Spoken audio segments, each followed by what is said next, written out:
Merits of multimedia approach. Multimedia approach എന്ന് പറയുമ്പോൾ എന്താ, ഓഡിയോ, വീഡിയോ, ഗ്രാഫിക്സ്, ആനിമേഷൻസ് ഒക്കെ വെച്ചിട്ട് ക്ലാസ് കണ്ടക്ട് ചെയ്യുക. ടോപ്പിക്ക് നോക്കിയിട്ട് സ്റ്റുഡൻസിൻ്റെ ലെവൽ മനസ്സിലാക്കിയിട്ട് ഏത് മീഡിയ ആണോ സ്യൂട്ടബിൾ ആവുന്നത് ആ മീഡിയ ചൂസ് ചെയ്തിട്ട് ആ മീഡിയ യൂസ് ചെയ്തുകൊണ്ട് ക്ലാസ് എടുത്തു കൊടുക്കുന്നു. അതാണ് മൾട്ടിമീഡിയ അപ്രോച്ച്. മെറിറ്റ്സ് എന്തൊക്കെയാണ്? Supports different learning styles. ഇപ്പോൾ ഓഡിയോ, വീഡിയോ, വിഷ്വൽസ്, അനിമേഷൻ ചെയ്ത് വേണമെങ്കിലും യൂസ് ചെയ്തിട്ട് മാറി യൂസ് ചെയ്യാനായിട്ട് പറ്റും. Make learning more interesting.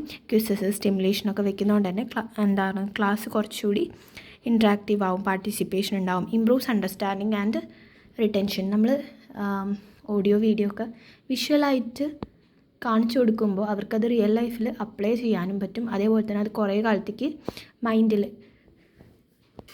Retention ഉണ്ടായിരിക്കും, മെമ്മറി ഉണ്ടായിരിക്കും. Enhances practical and real world learning.